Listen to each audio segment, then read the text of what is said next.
Student अब हम scientific method के बारे में पढ़ेंगे। In a scientific work the most important thing is observation. Scientific work में सबसे इम्पॉर्टेंट चीज ऑब्जर्वेशन होती है। किसी भी चीज को गौर से देखना और उसके बारे में मालूमात जमा करना। Observation are taking very carefully and systematically. ये बहुत एहतियात के साथ और एक तरीके से सिस्टमेटिक मतलब एक ऑर्डर में ली जाती है जिसमें आप लाइन वाइज काम करते हैं। In this way all possible information are gather about a physical phenomena under investigation.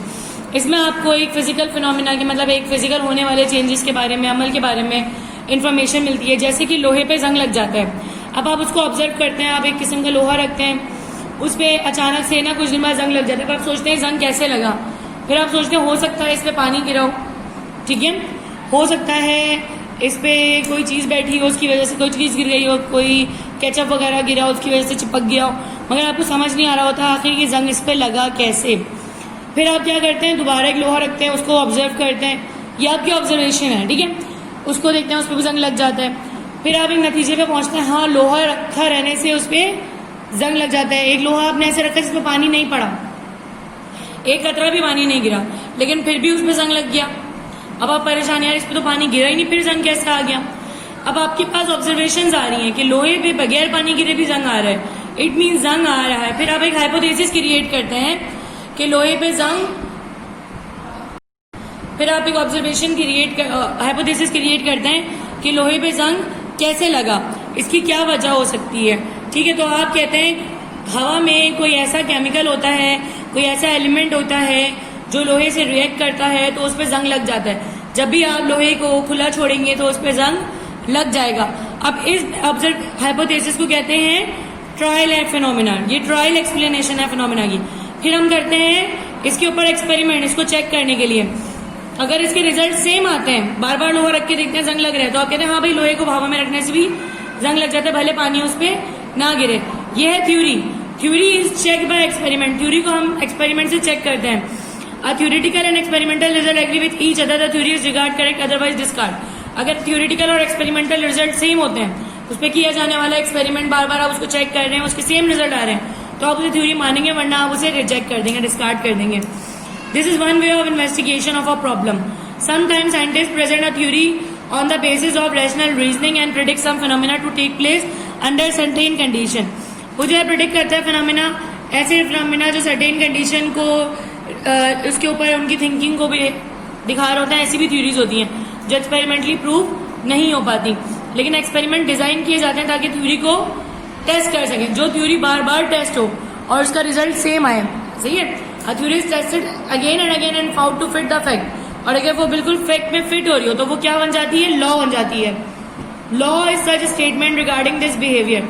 अब जैसे कि हाइपोथेसिस था कि हवा में रखने से लोहा उस पर जंग लगता है। अब हमने इसको टेस्ट किया, सादा लोहा रखा, फिर एक ऐसा लोहा रखा जिसके ऊपर हमने ऑयल लगा दिया। अब क्या हुआ, उसकी ऊपरी सतह पे ऑयल है, डायरेक्ट हवा उससे नहीं टकराएगी, कोई भी एलिमेंट उस पर नहीं आएगा, जो भी आएगा ऑयल उसको लोहे तक पहुंचने से रोक देगा। तो ऐसे लोहे पे जंग नहीं लगा जिसपे ऑयल था।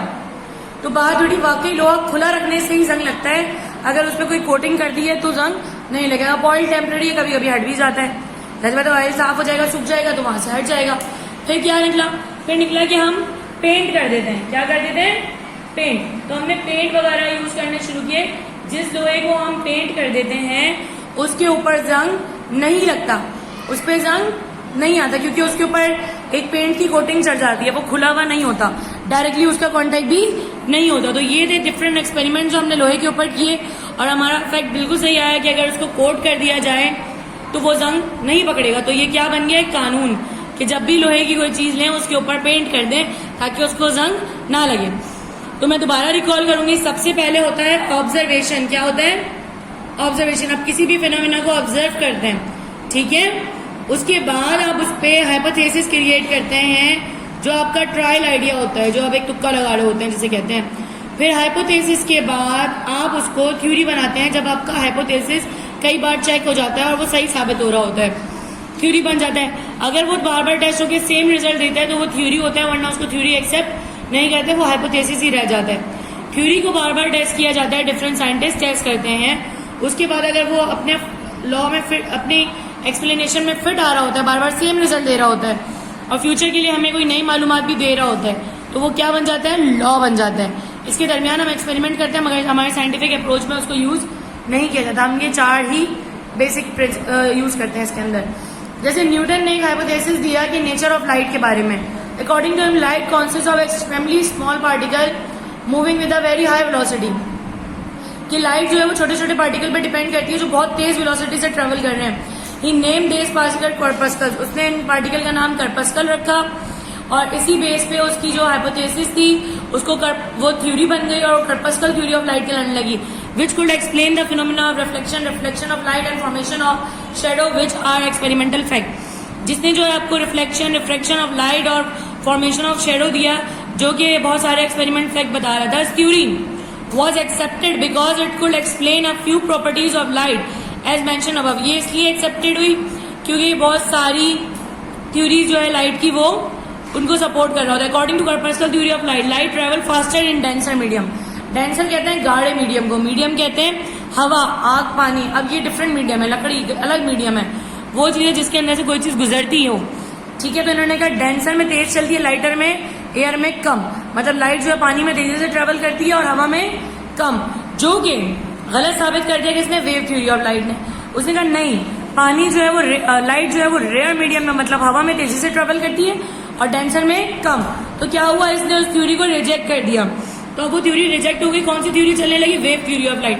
The phenomena of interference, diffraction, polarisation of light can not be explain on the basis of corpuscle theory of light. ये कॉर्पस्कुलर थ्योरी ऑफ लाइट की बिना पे एक्सप्लेन नहीं हो सकते थे, जो वेव थ्योरी ने कर दी है, ठीक है। इसके बाद आपके पास आता है these phenomena can be explain successfully with the help of wave theory of light, मगर ये वेव थ्योरी से हो जाते हैं। Foucault determine speed of light in water experimentally. Foucault जो एक साइंटिस्ट है, उसने स्पीड ऑफ लाइट वाटर में एक्सपेरिमेंटली डिटरमाइन की, जिसने ये साबित कर दिया कि लाइट जो है वो स्लोअर होती है वाटर के अंदर देन एयर। एयर में तेज होती है और वाटर में स्लो होती है। This result was against the corpuscle theory of light. अब क्या हुआ, इसका जो नतीजा निकला वो कॉर्पस्कल थ्योरी के अगेंस्ट था, इसलिए लाइट थ्योरी जो थी वो डिस्कार्ड हो गई और वेव थ्योरी एक्सेप्ट हो गई। इसके बाद एक फिनोमेना आया फोटोब्लिक इलेक्ट्रिक इफेक्ट और कमसर्ट इफेक्ट, जो आप चैप्टर 3 में भी पढ़ेंगे, केमिस्ट्री में पढ़ा होगा आप लोगों ने। कुल not be explain with the help of a wave theory of light. ये एक्सप्लेन नहीं हो सकते वेव थ्योरी ऑफ लाइट के तौर पे। तो आइंस्टाइन ने एक और दूसरी थ्योरी दी जिसमें उसने नेचर ऑफ लाइट को जो है बताया कि nature of light which is known as quantum theory, जिसे क्वांटम थ्योरी कहते हैं। According to this theory light has dual nature. इस थ्योरी के मुताबिक लाइट का डुअल नेचर होता है, मतलब डबल नेचर होता है। कभी कभी वो पार्टिकल के तौर पे बिहेव करती है, कभी कभी वो वेव के तौर पे बिहेव करती है। It consist of packet of energy called photon. ये छोटे छोटे एनर्जी पैकेट्स पे डिपेंड करती है, जिसे फोटोन कहते हैं। All the phenomena regarding the nature of light are explain with the help of quantum theory of light. और तमाम फिनोमेना जो लाइट से रिलेट करते हैं वो क्वांटम थ्योरी ऑफ लाइट पे डिपेंड करते हैं। इन थ्योरीज को आप चैप्टर 15 में आगे पढ़ेंगे, ठीक है। जब तक के लिए आपके लिए जानना इतना काफी है कि न्यूटन ने पहले थ्योरी दी लाइट की, जिसे कॉर्पस्कल थ्योरी कहते हैं। फिर वेव थ्योरी ने उससे बेहतरीन थ्योरी देके उसको रिजेक्ट कर दिया, तो वो हाइपोथेसिस रह गया, फिर वो थ्योरी नहीं रहा, ठीक है। लॉ इनमें से कोई भी नहीं बन सका क्योंकि साइंटिफिकली इनमें से कोई भी प्रूव नहीं हो सका। तो अभी ये तीनों क्या है, थ्योरीज हैं। यूज तीनों ही होती है, पढ़ी तीनों ही जाती हैं, लेकिन एक के बाद जो नहीं आती गई तो ये मॉडर्न थ्योरी कहलाती है, जो आइंस्टाइन ने पेश की है। अब हम पढ़ेंगे एरर और एक्यूरेसी के बारे में। एरर की मैं डेफिनेशन आपको बता रही हूं, difference between measured value and actual value, कि ये फर्क बताता है। क्या बताता है, एरर क्या होता है, वो फर्क होता है। एक कपड़ा जो मैं लाई हूं वो असल में हकीकत में 2.5 मीटर का है, लेकिन मैंने उसको 2 मीटर नापा अपने इंची टेप से, तो मेरी रीडिंग आ रही है 2 मीटर, लेकिन वो है 2.5 मीटर। उसकी एक्चुअल वैल्यू 2.5 मीटर है, लेकिन मैंने जो मेजर की है वो 2 है। तो दोनों में कितना डिफरेंस आ रहा है, 0.5। वो एरर आ रहा है, जो मैं छोड़ रही हूँ, गलत कर रही हूँ, जो मैं निग्लेक्ट कर रही हूँ, वो एरर है, ठीक है। एरर क्या होता है, नापने वाली और असल में होने वाली चीज का फर्क। अब एक कपड़ा है वो 2 मीटर है, लेकिन मैं उसे 2.5 मीटर नाप रही हूँ, अब भी मैं एरर दे रही हूँ 0.5 का, कि 0.5 गलत रीडिंग आ रही है। ज्यादा या कम डिपेंड करता है सिचुएशन पे, मगर किसी असल चीज के ज्यादा या कम नाप लेना एरर कहलाता है, ठीक है। In experiment certain error arise due to experimental और to the instrument use both the word. Experiment कहते हैं, एक्सपेरिमेंटर उसको कहते हैं जो एक्सपेरिमेंट कर रहा होता है, और इंस्ट्रूमेंट उन औजारों को जिन पर हम काम कर रहे होते हैं। We divide these error into 3 categories, personal, systematic और रैंडम एरर। इन्हें हम 3 कैटेगरी में डिवाइड कर रहे हैं। एरर की 3 टाइप्स हैं, personal error, systematic error, random error, ठीक है। This arise due to the tendency of a person who takes reading in favour of a particular reading. ये इंसान की अपनी गलती की वजह से होता है, जो किसी चीज को नाप रहा होता है। Such procedure produce error in taking observation. This type of error can be removed by avoiding this bias. Personal error. This error arises due to the tendency of a person who takes reading in favor of a particular reading. ये इंसान की अपनी गलती की वजह से होता है, जो कि किसी रीडिंग को मेजर करने में गलती कर देता है। Such procedure produce error in taking observation. और इस तरह का जो प्रोसीजर होता है उसमें रीडिंग लेने में गलती हो जाती है। अब देखिए इसकी रिमूवल क्या है, यहाँ से इसकी रिमूवल है। अक्सर पूछा जाता है write down the removal of this error, इसको कैसे रिमूव कर सकते हैं या इसको अवॉइड कर सकते हैं। This type of error can be remove by avoiding this बाइस। इस तरह का एरर आप रिमूव कर सकते हैं बाइसिंग को अवॉइड करके, ठीक है। Systematic error.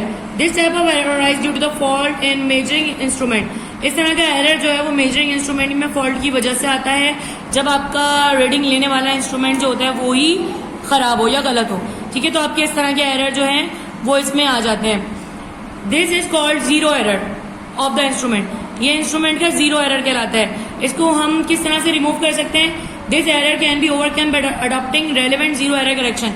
इसमें हम जीरो एरर करेक्शन करते हैं, मतलब डिफरेंट तरह के जो हमारे ऑपरेटर्स होते हैं उसमें कभी क्या होता है जीरो आगे प्रिंट हुआ होता है, कभी पीछे प्रिंट हुआ होता है, तो हम उन्हें एक साथ मर्ज कर लेते हैं, ठीक है। तो ये कहलाती है जीरो एरर करेक्शन।